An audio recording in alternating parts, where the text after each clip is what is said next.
లేక వాళ్ళు మీతో మాట్లాడడం తగ్గిచ్చారా? ఈ రెండిటికి చాలా తేడా ఉంది.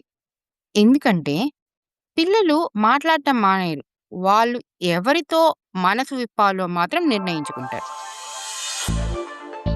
నమస్కారం. పేరెంట్స్‌తో ఒక చిన్న మాటకి స్వాగతం, సుస్వాగతం. ఈరోజు చాలామంది తల్లిదండ్రులు నన్ను ఎప్పుడూ అడిగే ఒక ప్రశ్న గురించి మాట్లాడుకుందాం. కొన్ని రోజుల క్రితం ఒక తండ్రి నా పేరెంటింగ్ కమ్యూనిటీలో చాట్ చేస్తూ అన్నారు. మేడం, మా అమ్మాయి చిన్నప్పుడు స్కూల్ నుంచి ఇంటికి రాగానే రోజంతా జరిగింది. ప్రతి చిన్న విషయం చెప్పేది. ఇస్ ఒ నేను స్కూల్‌కి ఒకసారి నా పికప్ చేసుకోవడానికి వెళ్తే గూడా గేట్ బయట నుంచి ఇంటికొచ్చేంత వరకు దారిలో ఏదో ఒకటి చెప్తూనే ఉండేది. టీచర్ ఏమన్నారు? తను ఎవరితో కూర్చుంది? తను ఏం తింది? ఎవరితో ఎలా షేర్ చేసుకుంది? అన్నీ చెప్పేది. ఇప్పుడు పొరపాటున మనం ఏదైనా ప్రశ్న అడిగినా గూడా బానే ఉంది. ఓకే. పర్వాలేదు. ఇలానే అంటుంది తప్పించి ఇంకేమీ నాతో మాట్లాడటం లేదు అని చెప్పి.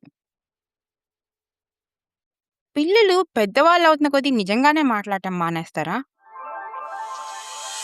కొంచెం ఆలోచిద్దామా? మనమే జనరల్‌గా ఏటనుకుంటాం, పిల్లలు మాట్లాడటం మానేస్తే టీనేజ్ వచ్చేసింది. ఇప్పుడు ఫ్రెండ్సే వాళ్ళ లోకం. 24 గంటలు ఫోన్‌లోనే ఉంటారు. అందుకే మనతో మాట్లాడడం తగ్గిస్తారు అని. కరెక్టే. కాదు అని చెప్పడం లేదు. అందులో కొంత నిజం ఉండొచ్చు. కానీ అదే పూర్తిగా నిజమని మనం అనుకుంటే అది మన పొరపాటు. ఎందుకు అని అడిగితే నేనొకటే ఆన్సర్ ఇస్తాను. పిల్లలు మాట్లాడటం మానేయరు. వాళ్ళు సురక్షితంగా ఎక్కడైతే అనిపిస్తుందో, సేఫ్‌గా ఎక్కడైతే అనిపిస్తుందో అక్కడే మాట్లాడటం మొదలెడతారు. మళ్ళీ ఇంకోసారి చెప్పనా? వాళ్ళకి ఎక్కడ సేఫ్‌గా అనిపిస్తుందో, ఎవరితో సేఫ్‌గా అనిపిస్తుందో అక్కడే వాళ్ళు మాట్లాడటం మొదలెడతారు. ఈ ఒక్క చిన్న వాక్యం మన ఎంటైర్ పేరెంటింగ్ జర్నీని మార్చగలదు. ఒక్కసారి మనల్ని మనమే అడుగుదాం. మీరు ఆఫీస్‌కెళ్తున్నారు రోజు. మీ మనసులో ఉండేది ప్రతి ఒక్కరితోని, మీ ఆఫీస్‌లో ఉండే వాళ్ళందరితోని చెప్తారా? ప్రతి మీటింగ్‌లో మీ మనసులో ఆ ప్రాజెక్ట్ గురించి ఏటనుకుంటున్నారో మొత్తం ఓపెన్‌గా కుల్లం కుల్లాగా చెప్పేస్తారా? మీ ఫ్రెండ్‌తో ఇంట్లో ఏం జరుగుతుంది ప్రతి చిన్న విషయం పూసగుచ్చినట్టు చెప్తారా?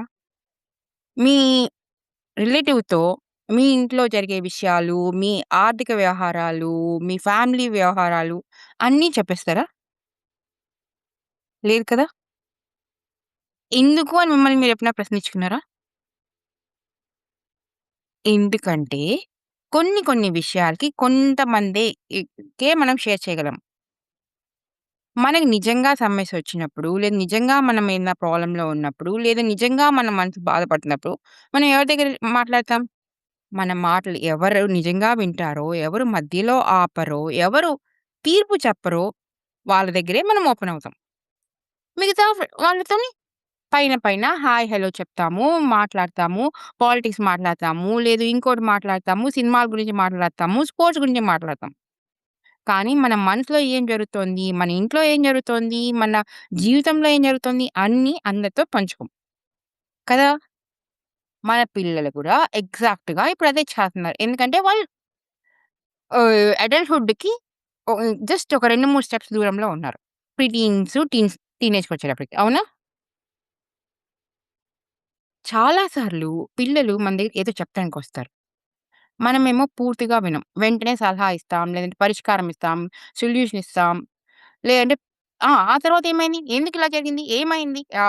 నువ్వలా ఎందుకు చేసావు? ఆ పిల్లోడు ఇలా ఎందుకు చేసాడు? మనము పూర్తిగా వినకుండా ప్రశ్నల మీద ప్రశ్నలు అడుగుతూనే పోతాం. అక్కడ మన ఉద్దేశ్యం పేరెంట్‌గా తప్పు కాదు. వాళ్ళకి హెల్ప్ చేయాలి, వాళ్ళకి సొల్యూషన్ ఇవ్వాలి, వాళ్ళ మనసు బాధపడకుండా చూసుకోవాలి, వాళ్ళు కష్టపడకుండా ఉండాలి అని చెప్పి ఏదో ఒక మంచి ఉద్దేశంతోనే చేస్తాం. కానీ మై డియర్ ఫ్రెండ్స్, ప్రతి సంభాషణకి సమాధానం అవసరం లేదు. కొన్నిసార్లు మనము అంతే ఫీల్ అవుతాం కదా! మనం మన హస్బెండ్ దగ్గరికో, లేదా వైఫ్ దగ్గరికో వెళ్లి ఏదైనా చెప్తూ ఉంటే, వాళ్ళు ప్రతిదానికి సలహా ఇస్తుంటే, "కొంచెం నా మాట ఇనొచ్చు కదా! ఎందుకలాగా అస్తమానం చెప్తూనే ఉంటావు" అని చెప్పి అంటామా లేదా? అక్కడ మనకు కావాల్సింది ఒక మంచి ఆడియన్స్. ఒక మంచి శ్రోత. మన మాట పూర్తయ్యేంత వరకు వినే ఒక మనిషి. అంతే. అదే మన పిల్లలకి గూడా కావాల్సింది. అందుకే ఈరోజు మీ పిల్లలు ఇంటికొచ్చాక ఒక ప్రశ్న మట్టుకు అడగండి. "నిన్ను ఈరోజు నవ్వించిన విషయం ఏంటి? లేదు నీకు ఈరోజు బాగా హ్యాపీయెస్ట్ మూమెంట్ ఏం జరిగింది స్కూల్‌లో? లేదు నీకు బాగా అనిపించిన క్షణం ఏంటి?" హ్మ్. అని కొంచెం డిఫరెంట్‌గా రోజు అడిగేది స్కూల్ ఎలా ఉంది? ప్రాక్టీస్ ఎలా ఉంది? ట్యూషన్ ఎలా ఉంది? అని కాకుండా కొంచెం డిఫరెంట్‌గా అడిగి చూడండి. వాళ్ళు డెఫినిట్‌గా రోజు అడిగే బోరింగ్ ప్రశ్న బదులు వేరే కొంచెం డిఫరెంట్‌గా అడిగినప్పుడు వాళ్ళు మాట్లాడటం మొదలెడతారు. ఒకవేళ మాట్లాడటం మొదలెట్టకపోయినా జస్ట్ కామ్‌గా ఉండండి. ప్రశ్నల మీద ప్రశ్నలు గుప్పించకండి. ఒకవేళ వాళ్ళు మాట్లాడటం మొదలెడితే మధ్యలో ఆపకండి, సలహా ఇవ్వకండి, అనలైజ్ చేయకండి, దాన్ని డిసెక్ట్ చేయకండి, అటాప్సీ చేయకండి. వాళ్ళ మాట పూర్తయ్యేంత వరకు వినండి. ఈ వారం మన చిన్న ప్రయోగం ఇదే. దీని గురించి ఇంకా డీటెయిల్డ్‌గా నేను సంచికలో ఫుల్ ఆర్టికల్ రాసాను. ఒకవేళ మీకు ఇంట్రెస్టెడ్ అయితే సంచిక ఆర్టికల్ లింక్ కింద షో నోట్స్‌లో ఇస్తాను. సో, ఈ రోజు ఈ ఒక్క విషయం గుర్తుంచుకోండి మీరు. పిల్లలు మనతో మాట్లాడాలి అని నిర్ణయించుకునేది ఎప్పుడంటే, మన దగ్గర అన్ని సమాధానాలు ఉన్నాయని కాదు. వాళ్ళ మాటలకి మన దగ్గర విలువ ఉంది అని నమ్మకం ఉన్నప్పుడు. ఈ వారం మీ పిల్లల మాటలకి ఇంకొంచెం ఎక్కువ సమయం ఇవ్వండి. కొంచెం ఓపికగా వినండి. కొంచెం యాక్టివ్‌గా వినండి. ప్రతి సంభాషణని మధ్యలో స్టాప్ చేయకండి. ఎందుకంటే సంభాషణ అన్నది ఒక రోజులో జరిగిపోయే అద్భుతం గాదు. మన చిన్న చిన్న మాటల్లో మనం కలిగించే చిన్న చిన్న నమ్మకాల ఒక మంచి సంభాషణ. ఇ ఇదే ఒక బలమైన అనుబంధాన్ని మన పిల్లలతో నిర్మిస్తాయి. గుర్తుంచుకోండి. గొప్ప పేరెంటింగ్ పెద్ద మార్పులు రాదు. ప్రతిరోజు జరిగే చిన్న చిన్న సంభాషణలో వస్తుంది. మళ్ళీ వచ్చే వారం కలుద్దాం. అంతవరకు ధన్యవాదాలు. నేను మీ సుహాసిని.